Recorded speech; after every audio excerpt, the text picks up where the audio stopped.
Story నచ్చలేదు. Cinema చాలా old story. Already ఒక ఎమ్మెల్యే ఒక రౌడీ సీఎం అవ్వాలనుకుంటాడు.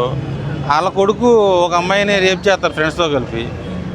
మన కళ్యాణ్ అన్న పోలీస్ గెటప్లో మన పోలీస్ కాబట్టి వాళ్ళని చంపేసి వాళ్ళ కొడుకుల్ని మన వీళ్ళని సీఎం అవ్వకుండా చేస్తాడు. ఈ కథ మనం ఆల్రెడీ కొన్ని వెయ్యి సినిమాలు చూసుంటాం. రామారావు గారి కాలం నుంచి నాగేశ్వరరావు గారు, చిరంజీవి గారు అంతా చేసేసారు. ఇంత కొత్త ఏముంది ఇందులో? సనాతన ధర్మం ఇంకా వద్దు బాబోయ్ అనిపిస్తుంది ఇంకా అవన్నీ. సో అందుకే చెప్తున్నా, ఉస్తాద్ భగత్ సింగ్ సినిమా ఒక యావరేజ్ ఫిలిం. మీకు ఇప్పుడు కాకపోయినా 2 రోజులు కానీ మీకు నిజం తెలిసిపోద్ది. అప్పుడు కావాలంటే కింద కామెంట్ చేసుకోండి, నాకేం పర్లేదు. సో నాకు నచ్చలేదు.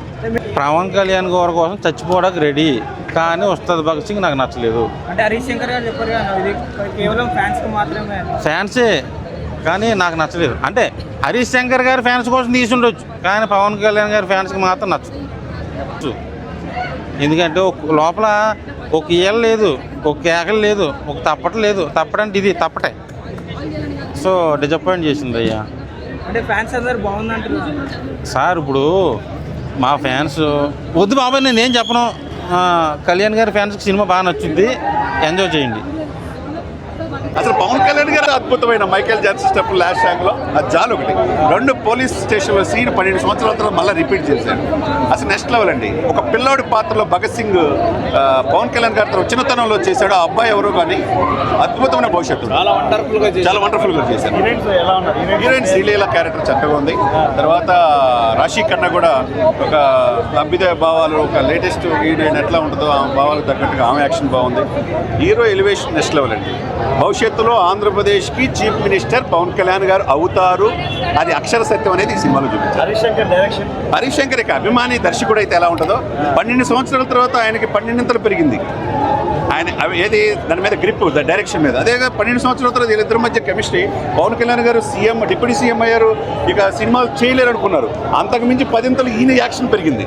అసలు నెక్స్ట్ లెవెల్ యాక్షన్ కానీ, అసలు ఆహభావాలు కానీ, సన్నివేశాలు కానీ, ఈ దేశం ఏంటి, ఈ సైనికులు ఏంటి, మన దేశం గొప్పతనం ఏంటి, హిందూ ముస్లిమ్స్ ఎలా ఉండాలి, ఈ దేశంలో ఇతర చొరబడినప్పుడు మన దేశం ఎందుకు అవకాశం ఇస్తున్నారనేది పర్ఫెక్ట్గా చూపించారనమాట. ఎక్కడ ఇటువంటి సినిమాలు చాలా రేరు. ఒకవైపు దురంధర్ రిలీజ్ అయిన ఈ సమయంలో ఈ సినిమా పోటీగా రిలీజ్ అయిందంటే అది దేశభక్తి సినిమా నెక్స్ట్ లెవెల్. ఇది ఈ సినిమా, ఈ 2 సినిమాలు నెక్స్ట్ లెవెల్ అనేది మనం చెప్పుకోవచ్చు. అద్భుతంగా అసలు ఎక్స్పెక్ట్ చేయాల బాగుంటుంది అనుకున్నాం, కానీ ఇంత అసలు నెక్స్ట్ లెవెల్ అండి. ప్రతి సన్నివేశం, ఫైట్స్ అంటే నెక్స్ట్ లెవెల్ అండి. ఇక తుపాకులు అంటే ఆయనకి ఇష్టం కాబట్టి విరోచితంగా అల్లాడి వదిలిపెట్టాడు. ఎవరైతే జిహాద్గా పాల్పడి ఇక్కడ భారతదేశాన్ని విచ్ఛిన్నం చేయాలనుకుంటున్నారో అది కూడా కాన్సెప్ట్. ఆపరేషన్ సింధూర్ యొక్క ఈ విశిష్టత, సైనికులకు గొప్పతనం అనేది నెక్స్ట్ లెవెల్ చూపించాడు. అద్భుతమైన సినిమా. సాంగ్స్ అద్భుతం అన్ని. ఏది కూడా ఇది బాగా ఇప్పుడు ఇది జరుగుతుందనేది తెలియదు. ఎప్పుడేం జరిగిందో ఫస్ట్ హాఫ్ నుంచి చివరి వరకు 2 గంటల 40 నిమిషాల్లో ఏ సన్నివేశం ఎప్పుడు జరిగిందో కూడా తెలియకుండా అంత పర్ఫెక్ట్గా సినిమా తీశారు. నెక్స్ట్ లెవెల్ అండి. ఆయన సినిమాలు చేయాలి, అటు రాజకీయాలు చేయాలి, 2 చేయగలిగే నేర్పరి పవన్ కళ్యాణ్ గారు. మా ఫ్యాన్స్ కి ఆనందం. ఆయన బయట ఏం చేస్తున్నారో ఈ సినిమాలో కూడా అదే చూపించారు. చాలా ఎంటర్టైన్మెంట్ గా ఉంది సినిమా.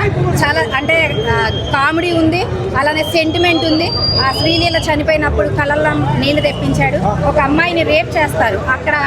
అసలు అదైతే నిజంగా బయట జరిగే దానికి చాలా రిలేటెడ్గా ఉంది. అది కూడా కళ్ళమ్మట నీళ్ళు వచ్చేసాయి అనమాట. స్టోరీ చాలా బాగుంది, చాలా బాగా చూపించారు. చాలా చాలా చాలా బాగుంది. బయట ఎవరు కూడా నెగిటివ్ టాక్ని తీసుకోకండి. ఇంకొకటి ఏంటంటే స్టోరీ రొటీన్ కాకుండా ఇంకేం తెమ్మంటారు చెప్పండి. ఆయన ఉన్న బిజీ షెడ్యూల్కి అసలు ఈ సినిమా చేయడమే ఎక్కువ. సో చాలా అంటే చాలా బాగుంది. ఆవిడంట అసలు స్టోరీ వినకుండా ఒప్పుకున్నారంట, ఆయన పక్కన నటిస్తే చాలు అని. ఓకేనా, ఆవిడకి ఇష్టపడే ఆ తక్కువ చూపించినా కూడా ఆవిడ ఆ సినిమా చేశారు. అంటే ఆవిడకి ఎంత ఇవ్వాలో అంతే ఇచ్చారు. మెయిన్గా శ్రీలీల గారు ఉన్నారు. ఫస్ట్ హాఫ్ అంతా కూడా రాశి ఖన్నా గారు ఉంటే, సెకండ్ హాఫ్ అంతా కూడా శ్రీలీల గారు ఉన్నారు. నాకు నచ్చిన డైలాగ్ అంటే గోత్రం కోసం చెప్తాడు. నాకు డైలాగ్ గుర్తులేదు, కానీ ప్రెస్ మీట్లో మొన్న ప్రీ రిలీజ్ ఈవెంట్లో ఒకటి చెప్పారు. అవన్నీ కాదు, అంటే ప్రేమించే గోత్రం, అభిమానించే నక్షత్రం అనేదో చెప్తాడు. అది చాలా బాగుంది. పవన్ కళ్యాణ్ గారు డైలాగులు అన్నీ చాలా బాగున్నాయి. యాక్టింగ్ అయితే చాలా బాగా చేశారు. ఫైట్లు చాలా బాగున్నాయి. ఇంకా అమ్మాయి శ్రీలీల ఇప్పటి వరకు కూడా డాన్స్ బాగా చేసేది, కానీ ఇందులో యాక్టింగ్ బాగా చేసింది. ఆ అమ్మాయికి ఈ సినిమాతో మంచి మైలేజ్ అయితే ఉంది. పవన్ కళ్యాణ్ గారి ఫ్యాన్స్ థియేటర్లో కాల్ ఎగరేసుకునే సినిమా పక్కా. పవన్ కళ్యాణ్ గారి క్రేజ్ ముందు ఏ సినిమా అయినా ఒకటే. ఆయన క్రేజ్కి ఎప్పుడు రిలీజ్ అయినా సినిమా అలాగే ఉంటుంది, వైబ్ అలాగే ఉంటుంది. కాకపోతే ఫ్యాన్స్ తో ఫిలిం. హరీష్ శంకర్ గారు ఫ్యాన్స్ కోసం తీసిన సినిమా తప్ప గొప్ప వైబ్ ఉండి కొత్త కథలాగా కొత్తగా తీసిన సినిమా అయితే ఏం కాదు. రెగ్యులర్ కదా, కాకపోతే మాస్ యాక్షన్ వైబ్ అంతా పవన్ కళ్యాణ్ గారు ఫ్యాన్స్ కోసం తీశారంతే.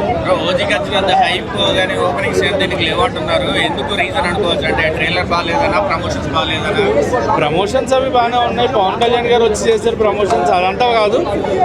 ఇంటర్ వాళ్ళ ఎగ్జామ్స్ అయ్యి 10th వాళ్ళ ఎగ్జామ్స్ ఇంకా అవ్వాలా పాపం. వాళ్ళు కంప్లీట్ వాళ్ళ ఎగ్జామ్స్ వాళ్ళ వైపులో వాళ్ళు ఉన్నారు కాబట్టి ఆ 10th వాళ్ళ ఎగ్జామ్స్ అయ్యి ఇంకా సమ్మర్ టైంలో వచ్చి ఉంటే బాగుండేది అనిపించింది.